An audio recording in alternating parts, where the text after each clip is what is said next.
Monday, I had the opportunity to head to Parker, South Dakota for the Turner County Fair. It's a free fair, goes through Thursday. If you get a chance, head to Parker, South Dakota, take in an amazing fair. While you're there, you can stop by a bunch of different vendor booths. I had the chance to sit in the Vote No in November booth, and I caught up with Chris Larson. He is the chairperson of Vote No in November, and we'll have that interview in 30 seconds. No on RL 21, keep the cronies off our land. No on IM 29, keep reefer out of our kids' hands. Vote no on Amendment H, we choose all our leaders here. Vote no on Amendment G, all life is sacred here. Vote no in November, in South Dakota we ain't fooled. Vote no in November, under God the people rule. Paid for by Vote No SD. Excited to be at the Turner County Fair, and I am in the Vote No in November booth right now, and I'm here with Chris Larson. He's the chairman of Vote No in November, and there's several different issues here. But first of all, Chris, thanks for taking the time to chat with me, sir. Oh, I'm just so glad you could join us in our booth. It's been a great time at the fair today. It has been. The fair is just getting started today. It goes all week long, and when you're out and about, be sure to stop in commercial building number 2, and it's kind of way towards the end. You're going to find this booth, and it's a nonpartisan booth. People on both sides of the aisle are supporting things that are happening in the Vote No in November booth. So let's take these one at a time. Let's start with Vote No on H, since on the poster that's on the top. What is Vote No on H, and what is H all about? Well, I'll try to keep it simple because what our group, Vote No in November, our website is votenosd.com. And what we're trying to do is help people get more information on all 4 of the issues. And so we'll start with the H. That's the one I think people know the least amount.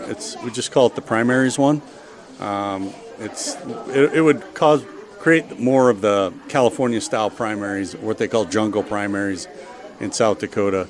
But overall, there's a lot of misinformation around each of these issues, and there's a lot around this one. And there's a lot of industry and money to be made if any of these pass. So anytime there's a lot of money to be made, you have really good, slick marketing, campaigns behind it. So there's a lot of marketing around this that they're trying to make it sound like open primaries would be more inclusive and blah, blah, blah. But the fact is anybody can vote in a primary now, but we have primaries for a reason. We have parties for a reason. And if you're trying to vote for the best Republican that you think, you should have Republicans voting in that, not Democrats. You don't want Democrats voting for Republican candidates. That just doesn't make sense. And that goes both ways. I'm sure the Democrats don't want Republicans voting for the Democrat candidates either. Exactly. And on the Democrat side, what we've heard is in a lot of the counties, especially West River, some of the rural ones, the Democrats wouldn't even be able to run a candidate because they would have no shot to get in the top 2. So it would basically destroy the whole idea of what a primary is. And so, and the other thing is it would turn South Dakota into being more like California.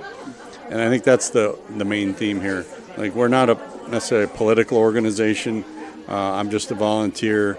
Everyone involved in this is volunteers. We don't have any politicians that are involved in this campaign necessarily. And so we're not trying to help any party do anything. We're just trying to help the citizens. Most people I say, do you like South Dakota? The way it is? Do you like South Dakota? And they say yes. I say, okay. Then vote no in November on all 4 of the issues. Now, we've talked quite a bit about H. That's the first one on the page that you have here. And again, the thing that I think is fascinating about H is I see people on both sides of the aisle both saying vote no on H. So people from the Democratic Party statewide campaign are saying vote no. I'm seeing people on the Republican side saying vote no. So this is one that I think that one is kind of the easy no for everybody because most people agree that probably should be a no. Yeah, and for me, I think the biggest danger of H passing would be that it introduces more corruption, more bribability is the way I put it. You get candidates that are going to get more money from special interest, more out-of-state money, that's really what's pushing this, is out-of-state money has come in and pushing this. So you're going to have candidates that are more willing to, quote-unquote, get things done. They'll serve their donor class by getting more campaign donations, and then they'll be at the beck and call of their donor class. So they'll have to serve the people that got them elected. Not the people of the state. Not the people of the state. And we already have too much of that all over the country. We see it, and certainly in South Dakota, when I talk to voters, just regular folks, that's what they say. They say our leadership isn't listening to us. If you go to the top of the leadership in South Dakota, they're not listening to the voters. And so we think H would just make that problem even worse. And now let's move down the page a little bit. Vote no on G. What is G? And explain why people should vote no on that. So G is an extremely extreme abortion bill. So it would allow abortion up till birth. So that is completely different than being pro-life, pro-choice. This is on the far, far end of the spectrum. Right, and this would also put it in the state constitution. So it takes it out of the hands of the voters. And the way our system's supposed to work, we really shouldn't be changing our constitution just at the will of voting randomly because people groups come in and spend a lot of money in advertising. We shouldn't be able to change our constitution that way. And this is just a radically extreme ballot measure. That's the bottom line.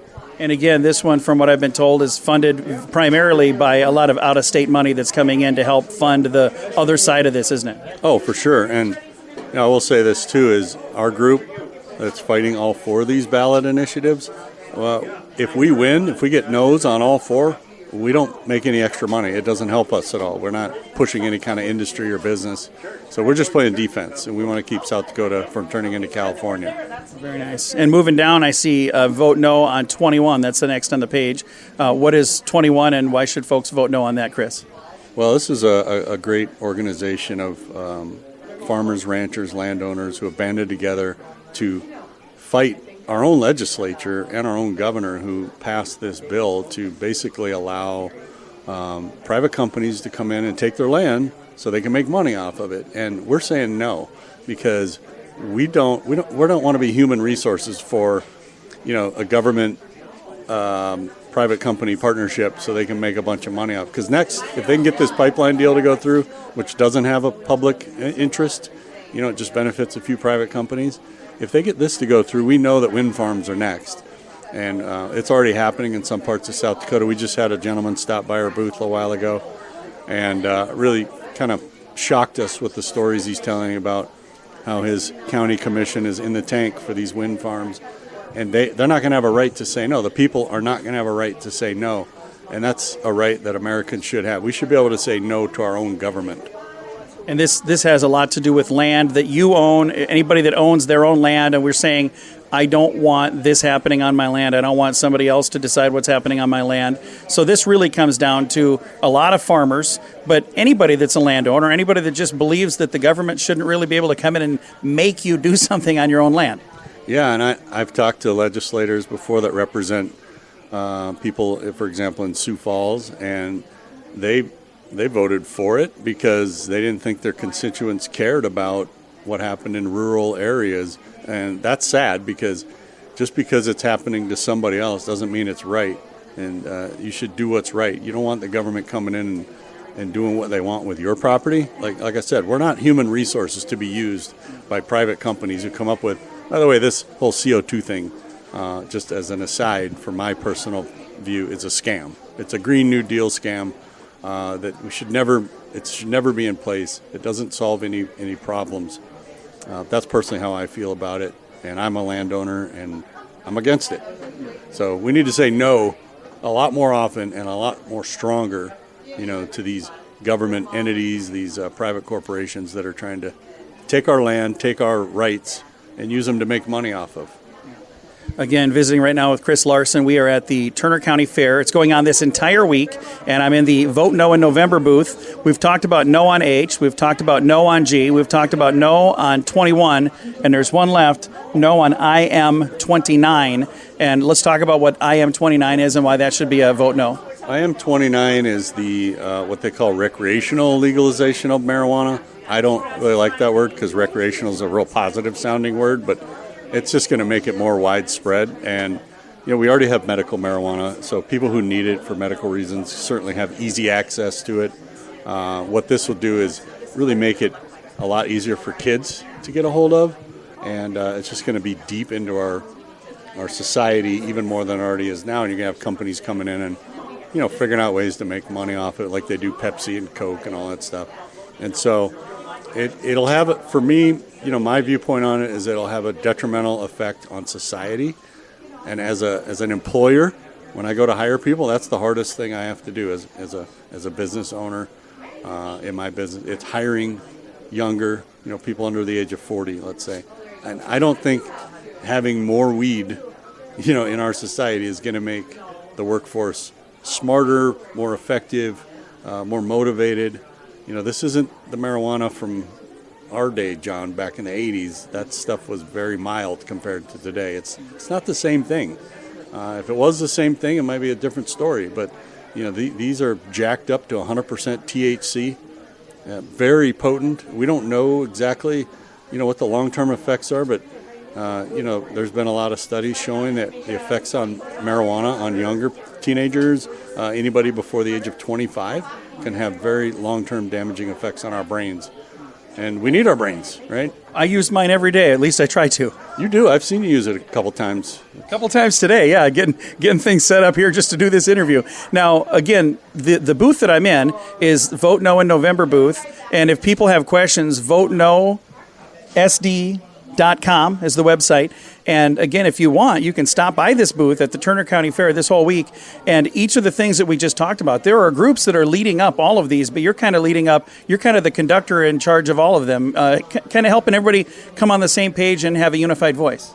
Yeah, well, I'm certainly not in charge of their groups. I'll tell you that. They know a lot more than I do about what they're doing. We just try to direct folks who are looking for more information to go there. We're just trying to help people be aware that these are going on and that they have access to information, and they can decide on their own what the best path for themselves when they vote. But at least they'll have, hopefully, all the story, not just one side of the story. So that's what our website does. It helps get people more information who want it. And if folks don't want more information, just vote no. I'm going to vote no at least 5 times. So that's what we're recommending is vote no. And I will say this about the fair: I've never been to this one. And it's pretty cool. They do have cheese curds, John. I don't know if we'll have to hit them up later. Oh, yeah. And they also have hand-dipped corn dogs, which are way better than foot-dipped corn dogs. Yes, I've heard. The foot-dipped ones, that's another California thing. We don't want that in South Dakota. I say no. I'd say no on that. I vote no on foot-dipped corn dogs as well. Well, Chris, thank you for chatting with me, sir. Thank you for having me. Again, Chris Larson, and he is the chairman of Vote No in November. And again, the website where you can learn all of the information on the 4 different things we talked about, and you can learn more as well, VoteNoSD.com. No on RL 21, keep the chromies off our land. No on IM 29, keep reefer out of our kids' hands. Vote no on Amendment H, we choose all our leaders here. Vote no on Amendment G, our life is sacred here. Vote no in November, in South Dakota we ain't fooled. Vote no in November, under God the people rule. Paid for by Vote No SD.